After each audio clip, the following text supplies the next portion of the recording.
3 ans et demi de prison pour Romy Vos-Ndiaye-Narsou et 2 ans et 3 mois pour Philippe Tabuteau. Telles sont les peines décidées par le tribunal britannique dans le cadre de l'affaire de corruption pour laquelle la société Gamefields a porté plainte en août 2023. La National Crime Agency a rendu public d'autres enregistrements des échanges d'aide de complices avec cette société. Le secteur de l'éducation et de la formation à Madagascar continue de se détériorer. Les candidats députés du collectif Malagasy à Varadjan se sont engagés aujourd'hui à Belange, commune de Kadkelilav, à accorder une attention particulière aux lois régissant ce domaine ainsi qu'au bien-être des enseignants malgaches. Ils ont également souligné l'importance d'allouer un budget adéquat à cet effet de la part du gouvernement.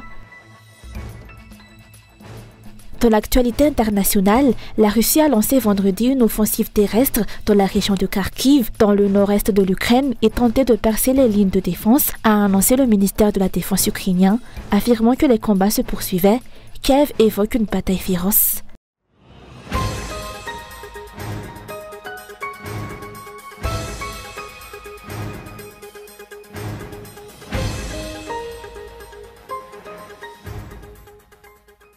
« 3 ans et demi de prison ont été prononcés à l'encontre de Romy Vos-Ndiaye-Narsou, tandis que Philippe Tabuteau écope de 2 ans et 3 mois pour délit de demande de pots de vin et de corruption. Telles sont les peines décidées par le tribunal britannique dans le cadre de l'affaire de corruption pour laquelle la société Gamefields a porté plainte en août 2023. La National Crime Agency a rendu public des enregistrements qui ont prouvé que cette ancienne directrice de cabinet de la présidence a abusé du pouvoir dont elle disposait et la collaboration étroite avec celui qu'elle prétendait être son patron dans le pays pour influencer cette entreprise britannique. There's absolutely nothing hidden. The thing is, I used to work with Philip for 27 years now, and there is my work in terms of supporting the government and the country in terms of development, and I stick to that. But there is also my work of, earning my life. So let's be very clear on that. Once we introduce you to the boss, well, before we introduce you to the boss, and this is something that we're working on, we need to get the field ready, which means we need to work on who is Jamfield and why would we choose Jamfield. And I'm very honest but also very humble. The value of my words is what the boss is listening to. Rappelons qu'un pot de vin de 225 000 livres sterling et une part de 5% de la part de la société Gamefields étaient les compensations exigées par Romy Vos et son complice pour l'octroi d'un permis minier à Madagascar, dont les enregistrements de la NCA dévoilent une partie des négociations. May I just tell you, because I believe there's a misunderstanding, but it's important that we keep transparency and direct conversation between us, because what I read in the contract was 10 for both of us, and what I was saying when I met you was 10 per capita for Philip and myself. Be sure one thing, we won't time if Romy and the president Exactly, that would say. La décision de la Cour britannique marque une avancée significative dans cette affaire, mais de nombreuses questions restent en suspens à la suite des enregistrements publiés par la NCA, selon les politiciens et les observateurs. Selon Fanir Swernev, il incombe à Ndjadzuel de porter plainte contre Romy Vos s'il ne veut pas être considéré comme complice dans cette affaire.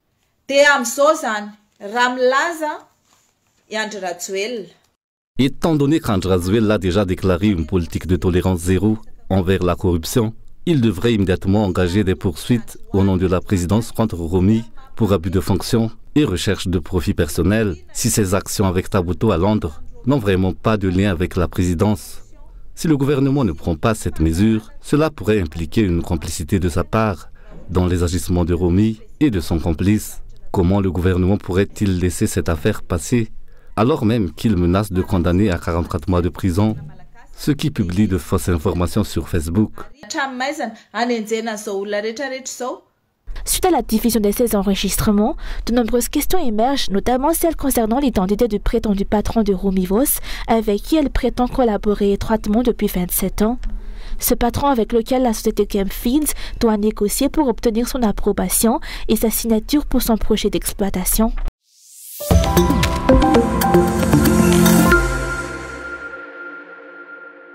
Le développement de Madagascar demeure un rêve tant que la mauvaise gouvernance persiste et qu'un système judiciaire efficace et indépendant n'est pas mis en place, a déclaré le président du Fresin syndicat de Madagascar en réaction à l'affaire Romy Vos-Ndiaye-Narsou. Selon lui, la justice malgache devrait suivre l'exemple des autorités britanniques. La justice malgache, qui est toujours soumise à des pressions et des ingérences, compromet ainsi son efficacité. De telles affaires sont une véritable honte pour Madagascar. Lorsque l'honneur d'un pays est ainsi terni, cela nécessite, à mon sens, une enquête approfondie.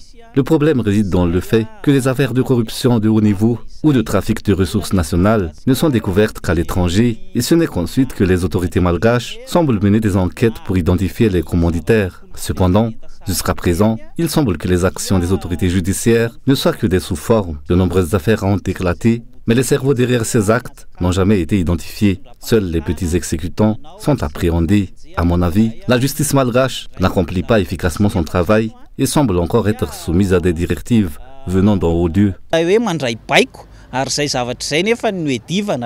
Rappelons que cette affaire de corruption impliquant l'ancienne directrice de cabinet de la présidence a éclaté depuis août 2023. Cependant, jusqu'à présent, les autorités malgaches n'ont ouvert aucune enquête sur cette affaire, alors que les autorités britanniques viennent d'émettre leur verdict.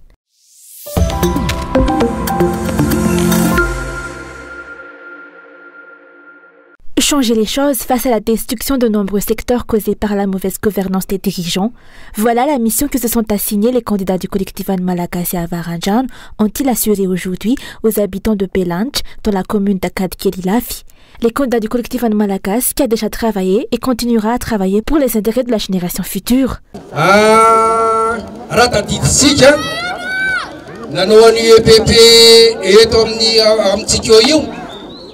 Rappelons-nous que le candidat Adzondriane Narvel, ancien ministre des Travaux publics, est celui qui a permis la construction de l'EPP dans notre localité.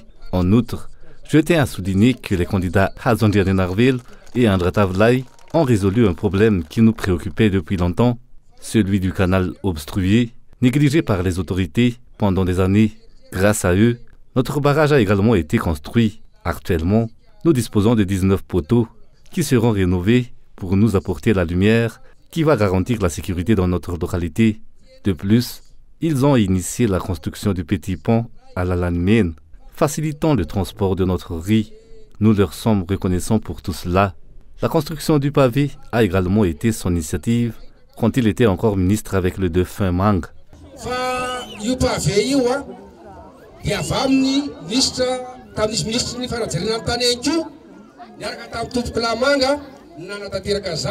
Les fonctionnaires sont des agents qui doivent œuvrer pour l'intérêt public, le peuple étant leur employeur puisqu'ils paient leur salaire et assurent légalement le bon fonctionnement de l'administration publique dans son ensemble.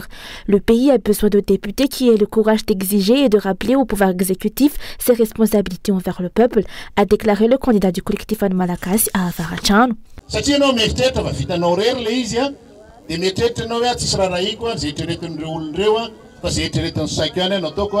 Ils semblent penser qu'ils peuvent agir sans se soucier de l'opinion publique ni de la réaction de la population, ce qui contribue aux problèmes persistants dans le pays. C'est pourquoi un changement s'avère nécessaire et c'est pourquoi nous nous battons. Notre lutte pour l'état de droit n'est pas encore terminée et nous continuons à la mener.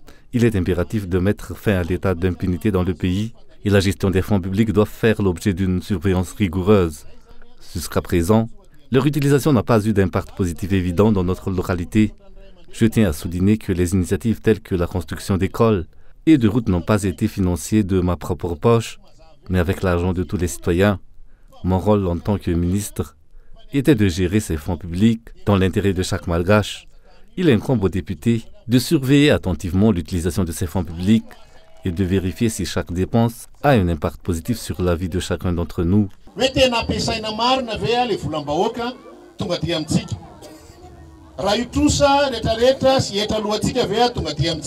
Les priorités sont multiples, mais le secteur de l'éducation et de la formation bénéficiera d'une attention particulière lorsque le candidat numéro 2 du district d'Avarangian accédera à l'Assemblée nationale.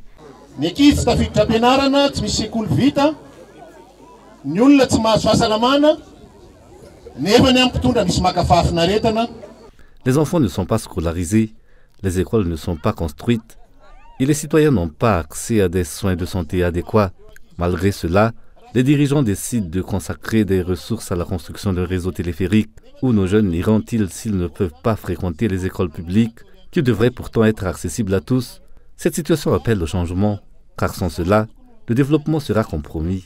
Nous sommes là pour nous battre en faveur de ce changement, pour inciter l'exécutif à améliorer le système éducatif et à consacrer des fonds publics à la scolarisation des enfants malgaches. Nous ne pouvons pas accepter que l'autorité publique soit utilisée pour contraindre nos enseignants.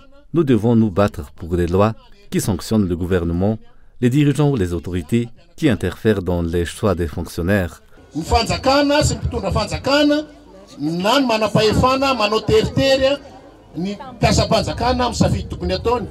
L'objectif du collectif Malagasy en participant à ces élections législatives est de poursuivre la lutte entamée l'année dernière pour amener le changement. Ce changement implique une transformation dans la manière de faire de la politique en refusant notamment la pression exercée sur les fonctionnaires pour qu'ils soutiennent et fassent élire un candidat. Il s'agit également de transformer le fonctionnement de l'Assemblée nationale afin que les députés ne se contentent plus de lever la main, comme c'est le cas actuellement, mais qu'ils défendent véritablement les intérêts de la majorité des Malgaches. Ce processus exige non seulement des efforts de la part des candidats, mais aussi la volonté des citoyens de reprendre le pouvoir. Il est essentiel que ces élections soient surveillées de près, avant, pendant et après, pour garantir que le choix du peuple ne soit pas biaisé.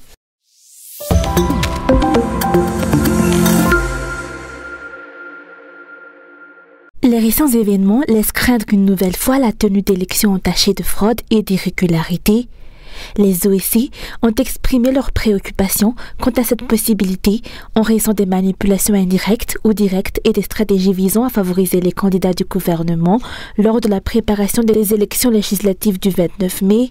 Le mouvement Jeunesse et Citoyenneté a souligné qu'il était difficile de croire en des résultats électoraux crédibles, transparents et acceptés de tous si la corruption et la manipulation de l'opinion publique persistent.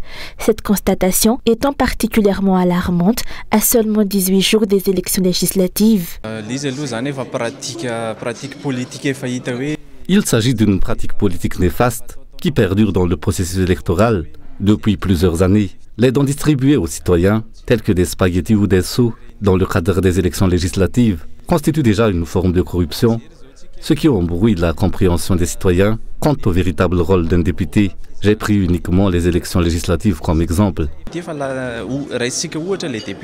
L'utilisation des biens et des ressources publiques, ainsi que des fonctionnaires, pour favoriser l'élection des candidats IRMAR est interdite par la loi et n'est pas tolérable. Les pressions exercées sur les fonctionnaires, les menaçant de licenciement ou de mutation s'ils ne soutiennent pas un candidat soutenu par le gouvernement sont également prohibées. Une telle pratique ne saurait être tolérée, d'autant plus qu'elle risque de susciter des troubles si les élections sont entachées de manigances, d'injustice et d'illégalité. Il est maintenant temps pour chaque citoyen de se mobiliser et d'assumer ses responsabilités afin d'améliorer l'avenir des générations futures. Le changement commence par la participation aux élections législatives et la surveillance du processus électoral pour prévenir les risques de fraude et de manipulation de vote visant à faire élire les candidats du gouvernement. Votre vote est précieux. Ne le troquez pas contre des biens éphémères ou de l'argent. Ne vendez pas 5 ans de votre vie pour ces cadeaux à courte vue. En tant que citoyen, vous êtes les premiers responsables du développement du pays. Lorsque vous votez, n'oubliez pas que vous détenez le pouvoir. Ne craignez pas de l'exercer, car c'est le manque de connaissance des lois, des principes de redevance et de la responsabilité civique qui est à l'origine de cette situation.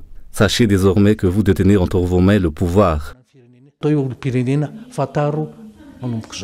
Jusqu'à présent, de nombreuses alertes ont été émises par la société civile, les politiciens et la communauté internationale concernant le respect de la loi avant les élections, mais les institutions chargées de la protéger demeurent étrangement silencieuses.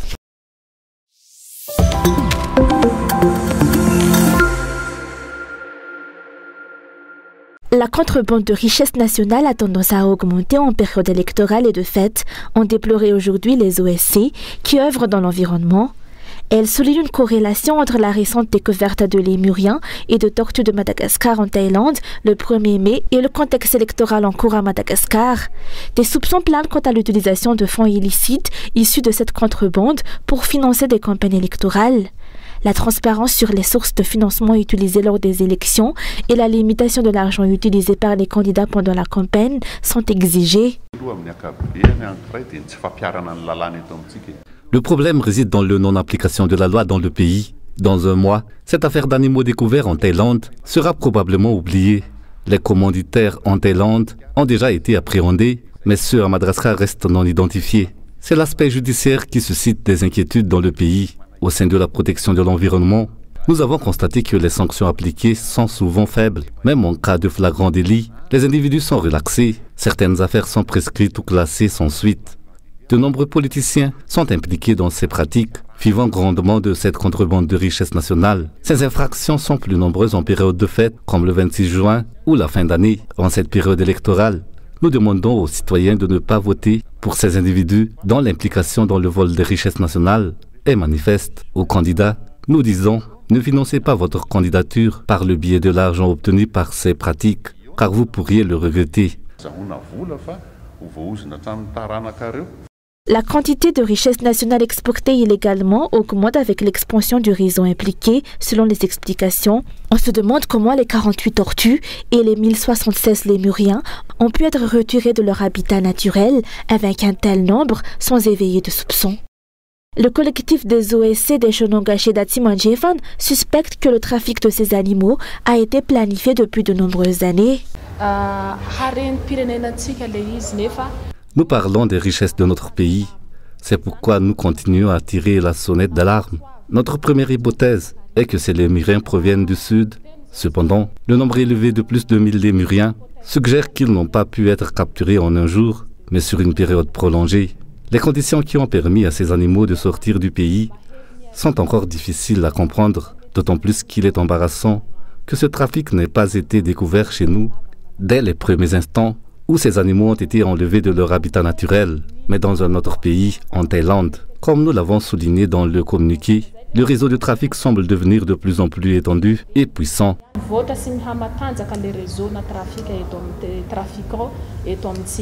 Plus de 70 OSC signataires ont ainsi émis un communiqué commun pour sonner l'alarme contre la menace qui pèse sur les richesses nationales de Madagascar, désormais exploitées à des fins lucratives par des particuliers. Ces OSC ont déclaré suivre de près cette affaire de tortues et de lémuriens découverts en Thaïlande. Dans le cadre de cette affaire, une enquête est déjà en cours en Thaïlande, mais les actions des autorités malgaches pour faire appliquer la loi sont attendues.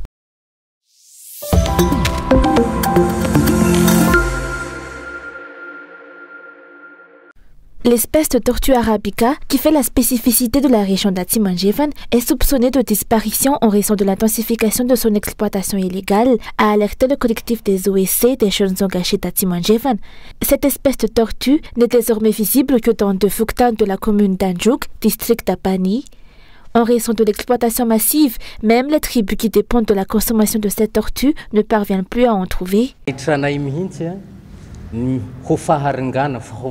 Nous redoutons la disparition imminente de cette espèce. Entre 2019 et 2020, la COJEA s'engageait dans la protection de cette espèce de tortue. À cette époque, cette tortue était encore présente dans deux communes, Itampul et Anjuk, couvrant plusieurs Funkuntan.